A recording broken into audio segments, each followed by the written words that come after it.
Welcome to The State of Us. Real people with honest opinions and the future of responsible media. Here's your host, Justin T. Weller. I am part of the resistance inside the Trump administration. That's the title from a New York Times opinion piece that was published on September 5th, 2018. And you've probably already heard something about it because it's been stirring the pot a little bit. So we're going to break down today why you should care about this interesting piece and the president's response to it. There's both a media viewpoint, the role of the news media, and then, of course, what it means for the presidency. But, of course, we couldn't begin that conversation without your friendly redneck liberal, Lance Jackson. Good or bad, I'm going to try to follow the script today after Wednesday's show, where I kind of just took over. I'll try to follow your lead this time, boss. No, you got it. I believe. There's a lot to talk about. I mean, I could just start right now and just tell you go have dinner, before. Go have dinner, and come back in a little bit. I'll hit the power button when I'm done, and you can edit everything. Okay, so I will try to follow here. If it's acceptable, I think what we'll begin with is a brief overview of the article, and then we'll talk about what does this mean for the presidency and what does this mean for the media. So that's what sounds good. That's what we'll plan on, and we'll see how that goes. So first up, from the New York Times, I think this initial piece is important just to keep in mind that the way a large news organization like the Times, that's been around for a long time, operates is with the belief that the opinion section of the paper and the news section of the paper, those departments, should operate independently to the extent that is feasible, being part of the same company. And to that extent, they try to. And that's part of where they preface this in italics by saying the Times is taking the rare step of publishing an anonymous op-ed essay. We have done so at the request of the author, a senior official in the Trump administration whose identity is known to us and whose job would be jeopardized by its disclosure. We believe publishing this essay anonymously is the only way to deliver an important perspective to our readers. We invite you to submit a question about the essay or our vetting process. And they have a link where you can do that. So just real quick note there, that last sentence, hats off, a True Chat hats off to inviting people to question your process. That's right. We won't say anything about the rest of it yet, but just that last sentence, I like that. Question us, please. So as we get into it, the quote, the dilemma, which he does not fully grasp, he being the president, is that many of the senior officials in his own administration are working diligently from within to frustrate parts of his agenda and his worse inclinations. To be clear, ours is not the popular, quote, resistance, end quote, of the left. We want the administration to succeed and think that many of its policies have already made America safer and more prosperous. But we believe our first duty is to this country, and the president continues to act in a manner that is detrimental to the health of our republic. And that is why many Trump appointees have vowed to do what we can to preserve our democratic institutions while thwarting Mr. Trump's more misguided impulses until he is out of office. The root of the problem is the president's amorality. Anyone who works with him knows he is not moored to any discernible first principles that guide his decision-making. Don't get me wrong, there are bright spots that the near ceaseless negative coverage of the administration fails to capture: effective deregulation, historic tax reform, a more robust military, and more. But these successes have come despite, not because, of the president's leadership style, which is impetus, adversarial, petty, and ineffective. The erratic behavior would be more concerning if it weren't for unsung heroes in and around the White House. Some of his aides have been cast as villains by the media, but in private they have gone to great lengths to keep bad decisions contained to the West Wing, though they are clearly not always successful. It may be cold comfort in this chaotic era, but Americans should know that there are adults in the room. We fully recognize what is happening, and we're trying to do what's right, even when Donald Trump won't. Now, that's just a piece of the article. We'll read a little bit more later. I encourage everybody to click the link on truechat.org on this episode page and read the full article, because I think it's worth your time to at least read it and make some decisions for yourself, trying to read it at least with an open mind. Right. I mean, it's only about 2.5 double-spaced pages. I mean, it's not that long when you print it out, so it's not long. No. It's a pretty quick read. I mean, I probably read 25% of it just then. So right. It's pretty quick. But check that out. And moving to the first point here, I guess, is what are your initial thoughts, Lance, about what's being said in the article? We'll move to the article itself here in a little bit. I think it's spot on. I think it says a lot of really good things that many people in the United States feel. I mean, outside of the Trump 35%ers, the 35% of the country who believes everything the man says. I think the rest of us would have to pretty much agree with what is stated here, even to the point where, there have been some bright spots. I mean, we've even talked about that there have been some good things that have happened in the year and a half. Again, though, as the author says, not because of the president, but in spite of it. So that's the first point, is I think it's probably fairly accurate as far as the information. So this episode, just for disclosure on the relevancy and timing of this, was recorded on Thursday, and that's September 6th at 7:30 p.m. And there's a new tweet that just came in from President Trump on this matter right before we started recording. So we'll share that here in just a moment. But chronologically, from the time that reactions came in, a couple of relevant things. The president says on Twitter, quote, "The deep state and the left and their vehicle, the fake news media, are going crazy and they don't know what to do. The economy is booming like never before. Jobs are at historic highs, soon 2 Supreme Court justices, and maybe declassification to find additional corruption. Wow." 18 minutes ago. Are the investigative, quote, journalists, end quote, of the New York Times going to investigate themselves? Who is the anonymous letter writer? And he has a few comments, few additional ones. You can check out his Twitter if you want to read them all. The last one that I'll share 23 hours ago, does the so-called, quote, senior administration official, end quote, really exist? Or is it just the failing New York Times with another phony source?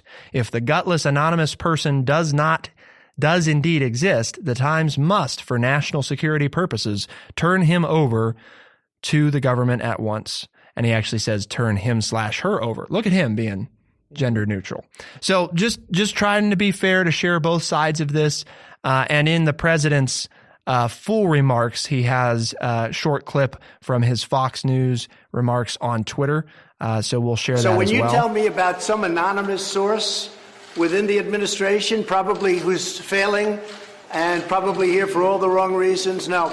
And the New York Times is failing. If I weren't here, I believe the New York Times probably wouldn't even exist. Someday when I'm not president, which hopefully will be in about 6.5 years from now, the New York Times and CNN and all of these phony media outlets will be out of business, folks. They'll be out of business because there'll be nothing to write, and there'll be nothing of interest. So they don't like Donald Trump, and I don't like them because they're very dishonest people. Remember this also about the New York Times.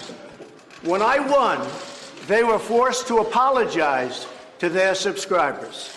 They wrote a letter of apology. It was the first time anybody's ever done it because they covered the election incorrectly. So if the failing New York Times has an anonymous editorial, can you believe it? Anonymous, meaning gutless, a gutless editorial. We're doing a great job. The poll numbers are through the roof. Our poll numbers are great. And guess what? Nobody is going to come close to beating me in 2020 because of what we've done. We've done more than anybody ever thought possible it's not even 2 years. So thank you very much. Appreciate it. And so that's the president's side of things. Okay. With that, which is fine. I mean, he has the right to speak. Right. He raises the whole quote unquote treason possibility. Mm-hmm. So as we're talking about the presidency portion here, let's talk a little bit. You want to share? I don't know if you have that paper with you. I do. But if you want to share, what qualifies as treason under the U.S. Code? Well, according to the U.S. Code, it says treason is whoever, allowing allegiance to the United States, levies war against them or adheres to their enemies, giving them aid and comfort within the United States or elsewhere, is guilty of treason and shall suffer death or shall be imprisoned not less than 5 years and fined under this title, but not less than $10,000, and shall be incapable of holding any office under the United States. So the qualification we'd have to meet is proving that this person was levying war against the United States or adhering to our enemies. Giving aid and comfort to the enemy. Right. Is the other line besides fighting against the United States. So, I mean, they're not giving aid and comfort to the enemy, right? No, I mean, I told you, before we got on the show, you asked me about this, and I said, no, it's insubordination. It's not treason, but it's the president being bombastic. It's the president being impetuous. He's just going to throw out any kind of words out there that he wants to because it sounds good. He doesn't actually have to know what the words mean or what the law says. It is insubordination for someone to do this. If they have, as the writer said, taken things from the president, not allowed him to sign things into law that he wanted to, or to move them forward, or to not follow a direct order from the president, that's insubordination. And that's a fireable offense. It's not treason. So again, the president wants to carry it to make it sound as bad as it can, and he misspeaks and lies, or just is stupid.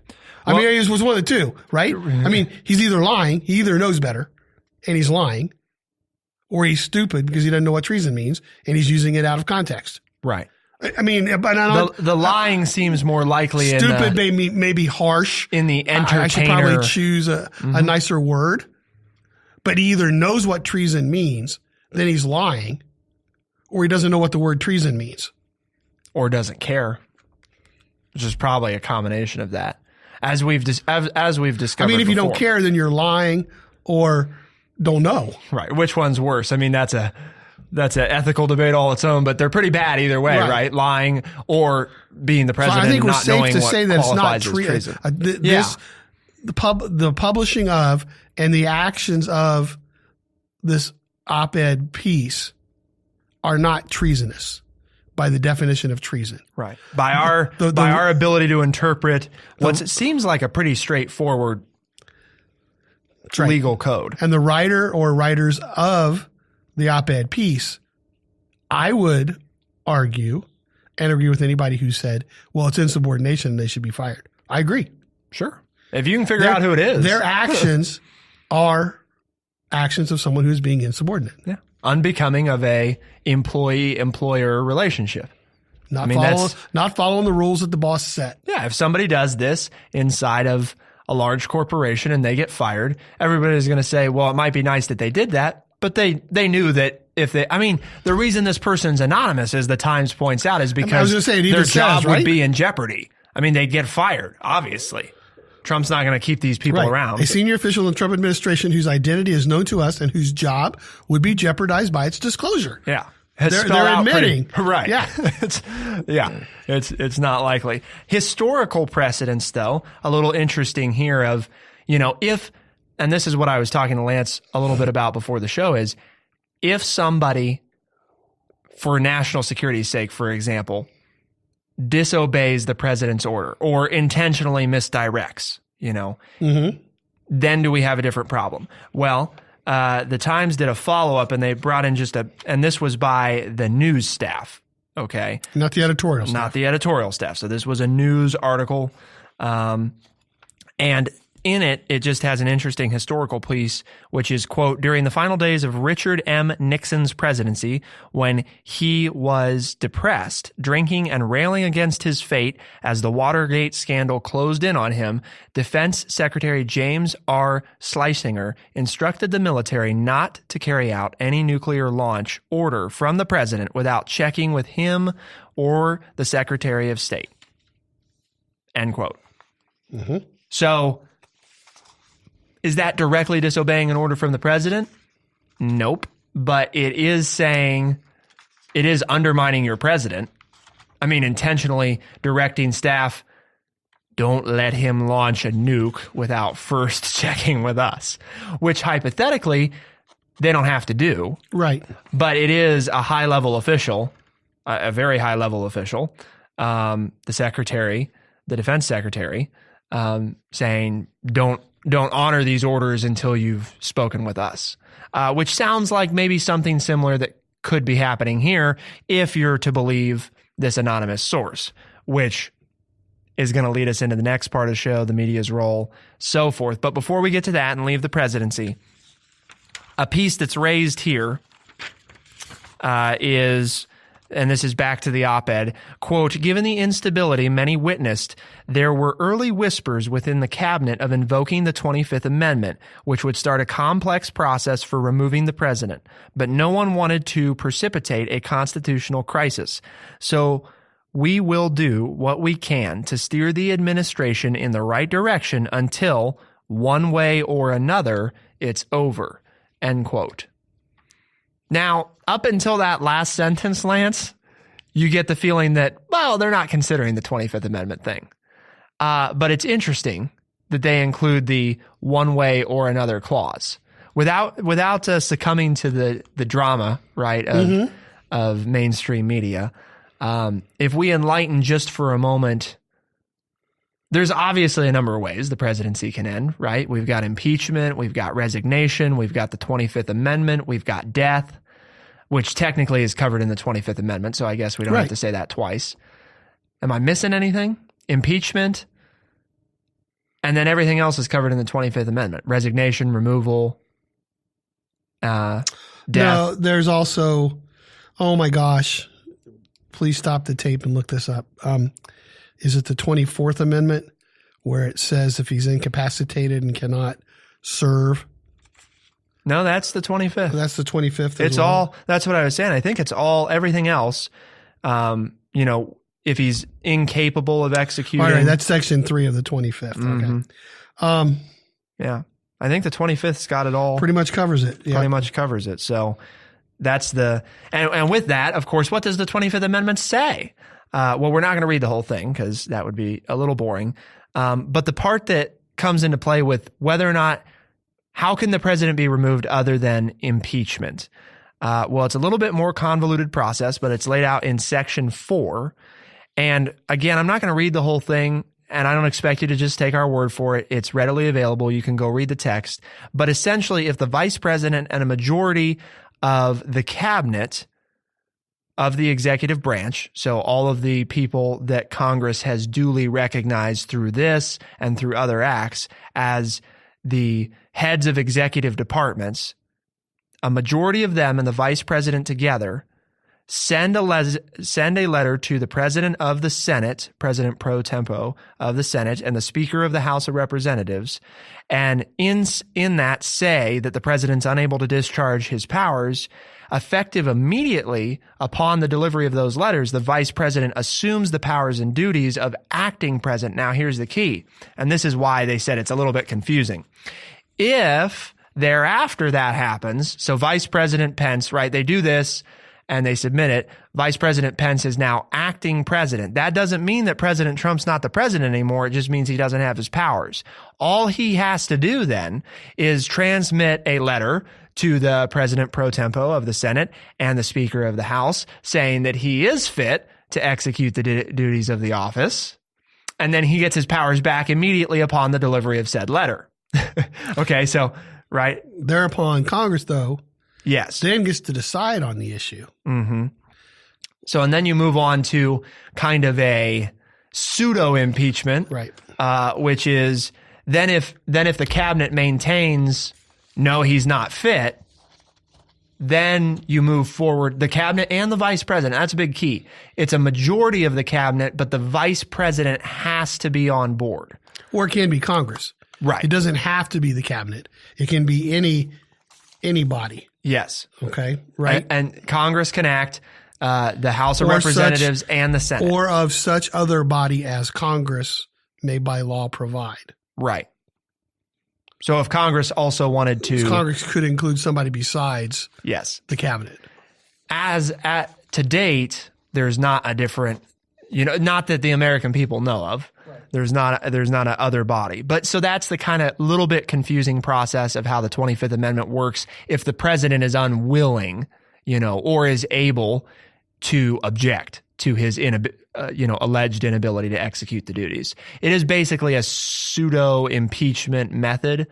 And so that's why I think they take the approach of it's difficult even to explain real clearly, which makes it difficult to sell to the American people that their president's not just being ripped from power by the Washington elite. But historically, it was put in for President Dwight Eisenhower because Eisenhower was older and was having some issues. And that's historically why it was put in, because we were finding out that we have the medical capabilities of allowing people to live and maybe not be able to perform the office of president. That, medical science can keep you alive, but you're not healthy enough either physically or mentally to perform the duties of office. There were some whisperings towards the end of President Reagan's second term that his Alzheimer's had gotten so bad that it might be necessary. That they were necessary to invoke that. Right. So, obviously it's a good thing. The American people should feel good that there is another manner by which to remove the president by the people that he's put in power. So you have to keep in mind in thinking about that process, if the very people that the president has given or allowed to keep these positions, have come to such a consensus that he's not of mind. Which is why it's not likely. Right. Which is why it's very unlikely. Part of the reason that the president and Congress at the time felt okay putting it in there is it's got to be pretty bad, right? if these people are going to be willing to do that. But I would just like to point out, for somebody, remember the president asked these people to do these jobs. He's appointed them. He's picked them. And to me, that speaks loudly to his leadership ability. That you have the chance to pick these people, and then you pick people that you can't trust. So that, yes, it says something about the person that he's picked, but I think it also says a lot about the president's leadership style when he can't choose trustworthy people to work for him. I think we'll save it for a little later, but the article ends with there's kind of two ways to view the people or the person responsible for the article. And obviously we know which way the president views it. But I think Lance makes a good point that the media, at least from what I've heard so far, even some of the sources I appreciate listening to, haven't really highlighted that part of it, of what does it say about the president, just that this exists. Because there is that part of it. Unless, of course, you believe that the New York Times completely fabricated it and had no actual support, which I'm sure there are plenty of people that do. And if you have some evidence to support that, you're welcome to share it in the comment section. We're not saying we endorse this as fact. We're just saying it merits a conversation when one of the oldest and, generally speaking, well-regarded entities in the media, with a pretty solid reputation in historically important acts against presidents, publishes something like this, it warrants paying it at least enough attention to talk about it. Before we continue, though, we're going to talk about next the media. And that's kind of what we segued into here. So we're transitioning away from the presidency. And what do we think about the media, the New York Times decision to do this? How do we look at that? But before we do get to that, it's important to note the reason we're talking about this and trying to bring in this media component is because the State of Us, as a podcast that's part of the True Chat Network, is committed to a higher standard. What Lance and I try to do on this program is share with you the stories that we think either aren't getting enough attention or aren't getting the right kind of attention. And this, again, is one, we've had a lot of those in recent days, that falls into the latter category, not the former. So with that, True Chat's mission as a network is to educate people by providing honest, open, and respectful conversations, which is, of course, part of what we're trying to do here today. If you think that we're not in line with our established principle as a show or the mission statement, we encourage you to reach out to our ethics team. It's ethics@truechat.org, and you can voice your complaint there. Of course, if you just disagree with us, then you can take to the comment section. And as you know, if you're a regular listener, we do pay attention to those, especially when they're longer or particularly when they're negative. So definitely feel free to leave that, because there's a decent chance that we'll respond, if not on the air, at least in the comment section to those. So let us know your thoughts, truechat.org or the True Chat app. With that, moving into the New York Times decision. Again, I laid this out at the beginning, but just to highlight, at the New York Times and most other newspapers or news organizations, the opinion portion has a different boss than the news portion. The thinking being, of course, which all sounds great in principle, that they operate as independent bodies. So if the editor-in-chief of the opinion section, actually, I believe it's just a managing editor, because the editor-in-chief's everybody. But if the managing editor of the opinion section says, we're going to print, there's nothing that the news managing editor can do about that, other than if they're informed, which in this case, according to the Times themselves, they were not. It's actually standard practice for them not to tell each other what they're doing, because they're trying to avoid that appearance of, looking like they're together. Of collusion, right? Of working together, right? So in this case, it was the op-ed section that did it, and there's been a few different reporters from the New York Times that were asked about, did you know? And they're like, no, we found out the same way everybody else did. It went live on the website, and that's that. I mean, that's how we learned about it. And they kind of didn't know how to react. The news journalists, that being, not the op-ed people, because it is, as they highlight, they're very unusual. They said rare. I can't think, Lance, and obviously you've got a couple more years on this planet than I do. I'm being kind. Appreciate it. Can you remember a time when a major media outlet published an op-ed that was anonymous? Well, I'm sure it's happened. I don't remember anything right offhand, but normally they will get reporters or will get phone calls or get leads or get pieces of mail that try to direct them into different areas to investigate. I'm thinking obviously of, Watergate and Follow the Money and all the different leads that they received. Little tidbits. But that's to reporters, and that's done anonymously. But that's kind of leading them to the story, as opposed to, in this case, it's not an op-ed piece. It's not an opinion piece. Something and saying, publish this. But it's a lot like, and again, it's TV, but if you've watched the House of Cards, where they do that in the big newspapers, they get together every day and argue over who's going to print and how much space they're going to have. And you can present a 5,000 word story that the editors will say, sorry, you get 2,000 words.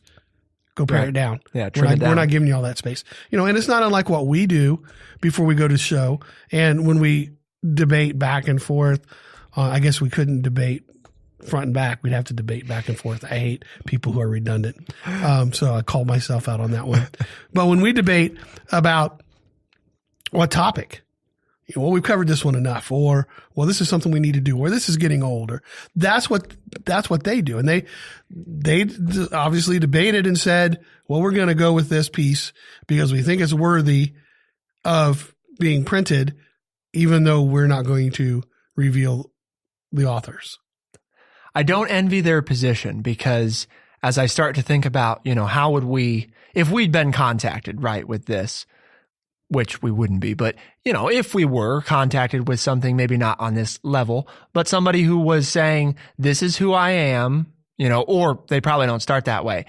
If you'll acknowledge that you'll let me remain anonymous in the publication, I'll disclose who I am, provide verifiable evidence, and then I want to provide you something to run, something to relay on the air. The challenge, I guess, in this situation is it's not like they're providing evidence of this. They're just really telling people about it. So unlike in the Watergate system where, right, you have, as you had said, these little tidbits that were being released to journalists and papers that were kind of being said, go here and look at this, you know, and that kind of thing. They were leading them along, letting the journalists discover it, and then the journalists saying, here's the evidence, you know, here's the hard facts, here's the papers. Right. I mean, you know, you're not going to deny this. I mean, these are legitimately the papers. So it was a little different in some of that, right? Where it's where you have. I'm acknowledging it's different, but I don't remember anything with an op-ed piece. But if you're going to talk to us, I would, as I told you earlier, I'd say no. I wouldn't go with the story. Mm-hmm. I think the New York Times is mistaken here. As I said, though, in the beginning of the show, if you listened, I totally agree with everything that the author or authors of this piece have written. I think it's a very factual piece of probably what's been going on in the White House and a fair assumption. You probably kind of hope it's true. Of President Trump's, yes, and a fair assumption and a fair recital of what's gone on in the first year and a half of his presidency. I mean, it acknowledges that there have been some good things that have happened by chance, you know, but there have been some good things. And that, you know, so I agree with it as far as what it's saying. I totally disagree with the New York Times op-ed page of printing it because it's anonymous. Yeah. If you're not going to stand behind it, then don't print it. And I lived my life that way. I mean, I've coached for 34 years. I know there are people that don't like decisions I make as a coach. If they come to me and talk to me about it, I'll acknowledge them. If I get an anonymous letter or anonymous post on Facebook or whatever, that's one reason I don't read all that stuff because I don't want to know it. But if it's anonymous, I disregard it totally. It has no validity to my life or to my decision making or anything else. But if you, Justin, came to me and said, hey, you know, what you're doing is really not good and it's going to hurt somebody and blah, then we're going to have a discussion and I might change my mind and I would respect you and I wouldn't come after you. Right. And I know that's hard to believe for most people, but I've had those conversations with people where they came to me and voiced some concerns to me face to face and we discussed it. Sometimes I made some changes and sometimes I said, no, I think I'm right and I'm going to keep doing this. Right. But I can also tell you factually that anything I've ever received anonymously got thrown in a trash can and wasn't even given a second thought. Right. And well, because it's so hard. It's like, how much do you believe it? Or you just saying it? So to be consistent with my own beliefs, I have to say the same thing about the New York Times op-ed department printing this, even if it is factual, even if they were given thousands of documents to prove everything that this person wrote is true, it should not have been printed as an anonymous source. Personal belief. Yep. We only have literally a couple minutes left. You get last take on this. I guess I'll say this is one of those where, like I said, I don't envy their decision because it's really tough when something like this comes in at this level. You know, because like Lance said, we got an anonymous comment that we talked about. What was that, just last week? Right. And so this is the first thing. And I argued against talking about it because it was anonymous. Right. I didn't really want to, you know. Fine, we still talked about it, but I made it clear that I didn't really think it was worth the time of day because it was anonymous. Right. And come on now. You spent 7 years trying to pin me down on stuff. I know. And I've actually come straight forward and said this, and you're weaseling over there. I know. And you're down to a minute and a half. I know. I guess it comes down to, at this level, the challenge is, I don't know how much good it does if people don't feel like if they can believe it. Because what does this accomplish? You know, I guess it comforts people like Lance and I to feel like there's somebody in there who's keeping them from doing stuff that's too crazy. But for Trump supporters, I mean, this doesn't give them a second thought. They're already the failing New York Times, right? Which, by the way, factually is wrong. Their subscription numbers are up, and I'm sure after this they'll increase even more since Donald Trump's election. So, but to interrupt you, sorry, but President Trump even stated that. Yeah, he said, "When I'm done being president, they'll quit making money. Yep.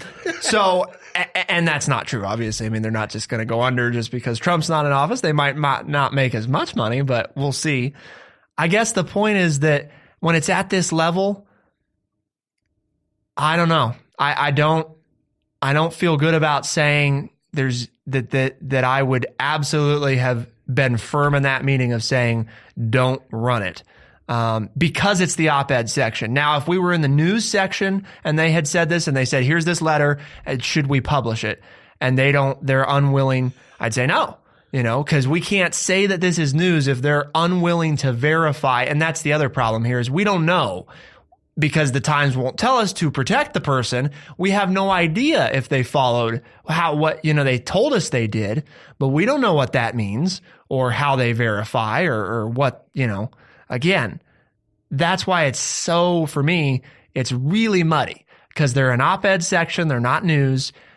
And then you're into this whole, well, they verified it, but they're the op-ed section. So why'd they verify it anyway? I mean, why not just, run it, I guess. Fair enough. I don't know. That's fair. I like I said, I wish I had a strong opinion on it. I think it's an interesting philosophical topic, but the reality is it's out now and we have to decide what to do with it. And what we decided to do is try to hopefully give you some insight on how to approach it and that there's two different things here. It raises some interesting questions about the presidency. And at the same time, it raises some interesting questions about the role of the media. Sadly, this isn't something that I think historically gets to be on the same scale as Pentagon Papers and things like it because we don't have that evidence and we don't have journalists rooting it out. We have somebody came to journalists and said, hey, I want you to run this thing. So that'll be fun. Yeah. If the investigative reporters for the Washington Post or the Wall Street Journal or the New York Times start digging in. I think that's the interesting thing. And find they figure out who it is and then they publish. And it's real and they have the proof to show who wrote it. Yep. That's when the fun begins. Especially if it's the New York Times. Yeah. Then I don't know how do we handle that, right? It's like the news division undermined. Well, but then Trump will have what he wants. He'll twist the story about the person who did it. Yeah. And that's part of that goes back to, again, why the person's not coming out.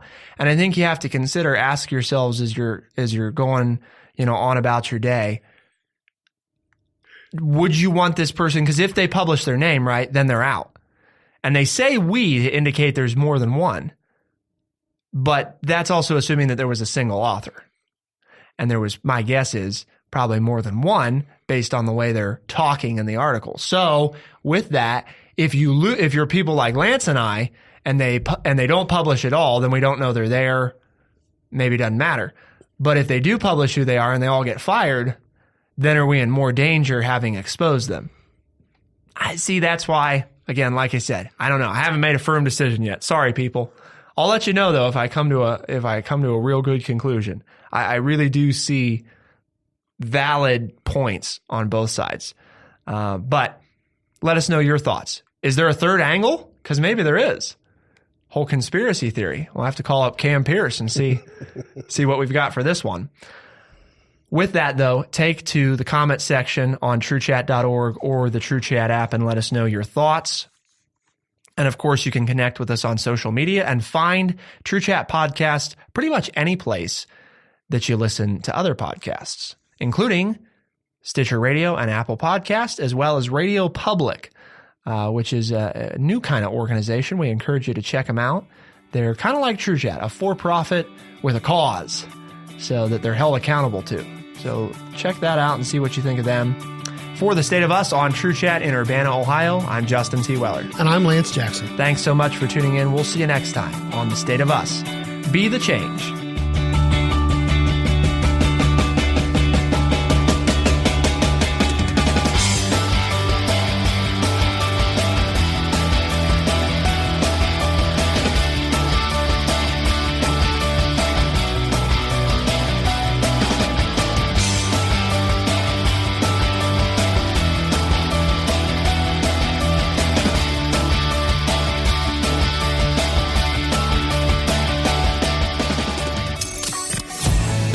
For responsible media, listen on demand to politics, sports, and more with the TrueChat app or at truechat.org. Beyond the horizon, there is trustworthy media at True Chat.